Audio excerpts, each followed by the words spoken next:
Good morning, everybody. Once again, I'm your buddy Chapadong. I'm coming at you with a DFSArmy.com video in an attempt to show you the changes that we've made going forward for MLB 2019. Hopefully you like the videos, you subscribe to the channel, you ring the notification bell so you get the videos as they drop, because we've got a few more to do.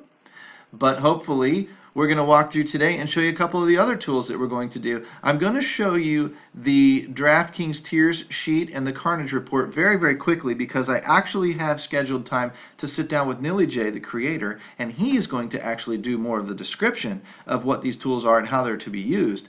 And we're going to do that here in a couple of days. We don't have time in our schedules to get together before opening day, so I apologize for that. But we will get together and we will share that video with you when we do it, and we'll talk a little bit more about the strategy and using his numbers, because he incorporates a freaking purple number instead of green. So he's already kind of off his rocker. But in a lot of cases, being off your rocker leads to genius. And in this case, I think that it kind of has. So you're going to want to come back for that. But real quickly, let's dive in and let's talk tiers and just show you briefly what it is we are talking about, because tiers is a fairly simplistic format, and you can use these types of numbers and use purple, like I said, is good with Nilly J, and red is bad. But with the purple numbers, you're just looking for who's the best player in the tier. You know, it's going to be one of these three guys. Who's the best player in tier? Probably down here with Aguilar, down here probably with Pollock, down here probably between Story and Conforto. You know, you got a couple of choices here to pick from. And you're not so concerned with stacking, you're not so concerned with things in tiers when you're picking just purely the best player from the tier, because you're playing your cash games, your 50-50s, whatever, and you're just wanting to just purely get through the top half of everybody. And this has been a very, very good way to apply that and build bankrolls. However, if you're using it more for tournament type stuff, GPP type stuff, where maybe you're going to want to stack a little bit or get a little bit contrarian, of course you can use this to think. You're going to have to think through the slate a little bit more. You've got a Rendon, you know, up here that's running pretty good. You've got a Trey Turner that maybe isn't, but you understand that people are going to be probably taking a good bit of that. They're going to take some Trout too within, you know, obviously it's going to make sense. Yelich might be the third man out, but if you were using a Washington stack, you're going to have to take a Washington guy here and have to take a Washington guy here. A lot of people would gravitate towards a Bryce Harper, but using these numbers, you can see down here that an Aguilar is probably better. Would that then get you to take Adam Eaton with a Rendon stack? Or would that make you go, Yelich, Aguilar? Also great, also great. Milwaukee stack will be more contrarian than a Washington stack. This is how you use this sheet to start putting this stuff together and start formulating your game plan, your attack plan in the lineups that you build. You look over here at some of these hitters. You know, the righties, you can see the numbers changed for John Gray versus the lefties. The numbers changed versus John Gray. He's not very good against lefties, so maybe, you know, Bryce Harper ends up having a good game. And this is all for 2018 numbers. This is an example of a slate. But as I walk you through there, you can start seeing how you might pick this out. You get down into tier 4, and maybe you go back to your Washington stack there.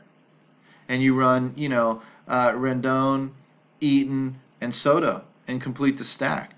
Because you can't get the Milwaukee stack down here. Maybe within Milwaukee, you do, you know, the Yelich, Aguilar, and then you've got a couple to pick from here. Maybe you take the blue and the purple guy in Lorenzo Cain, and you lay off of Domingo Santana. Sorry. As you scroll through a little bit, you can start finding other places to stack. Ryan Braun was running hot at the time. So, you know, there's a 4-person stack that might be very, very viable. You probably wouldn't use a Travis Shaw with these nasty red numbers. You know, you'd be down here, maybe a one-off in a Tyler Austin. Maybe you'd come back, there's no Washington in here, so you're going to have to get off of somebody somewhere. There's no Washington here. So your Washington plays are really limited to the first 3 or 4 tiers, and that's about it. Your Milwaukee ones get you down here a little bit deeper with some good numbers. Maybe you run some form of a Milwaukee and Washington type of mini stack with 2 guys up top, and then you come down for Lorenzo Cain and Ryan Braun. There's a lot of ways to skin a cat when it comes to tiers, and that's why I'll let Nilly tell you kind of how to walk yourself through that sheet.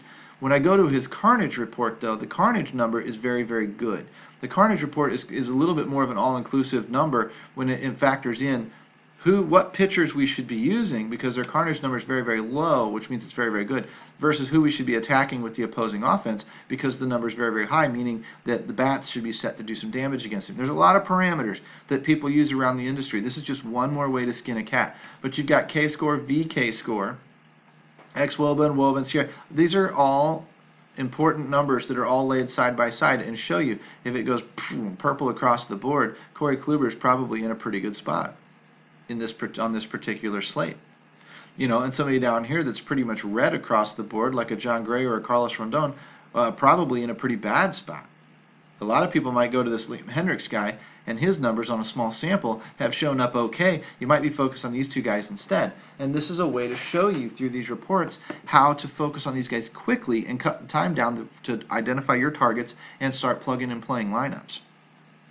But where I really want to spend the majority of my time is on the coaching picks page, because this is a lot of what we're doing. We're going away from articles a little bit, and we're treating our VIPs with the bulk of the privatized information inside DFSArmy.com, which is, again, why I'm going to tell you, use that coupon code opening day and get in here quickly, because this sheet goes live tomorrow.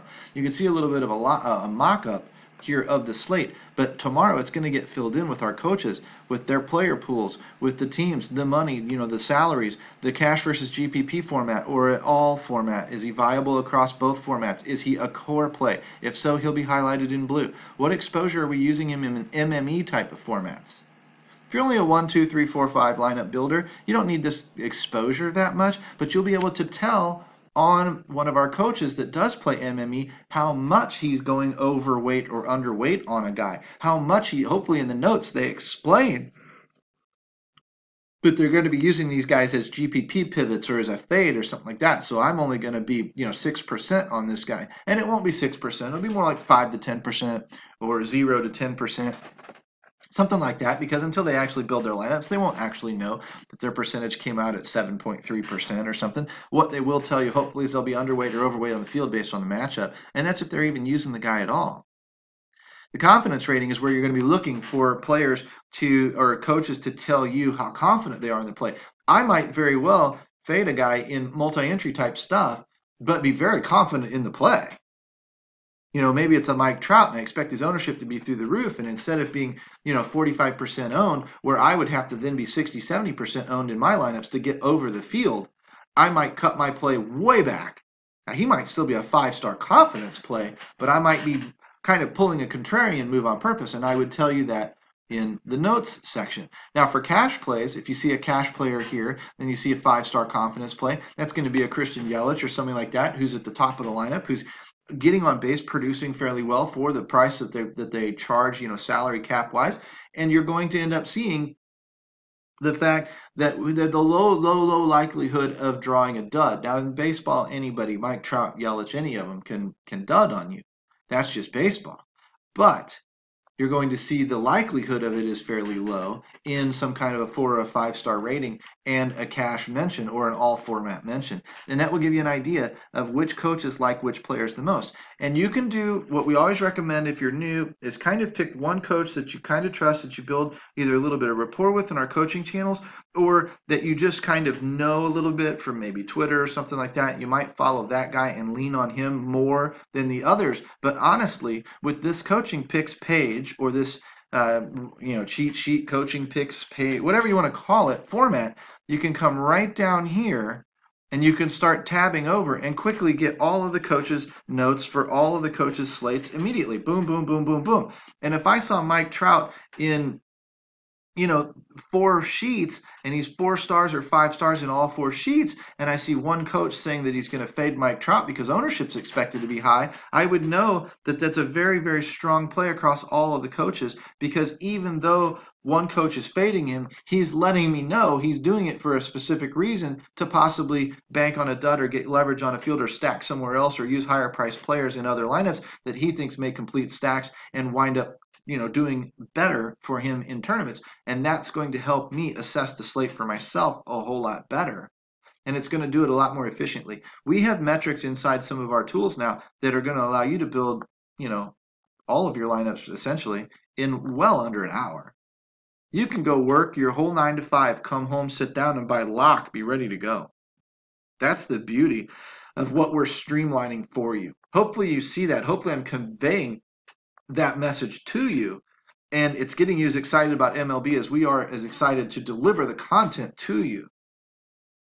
And hopefully that makes you a better DFS player where you raise your edge. So again, I'll just wrap up quickly here today, tell you, come on inside. You got nothing to lose by giving us a shot. Use that coupon code opening day.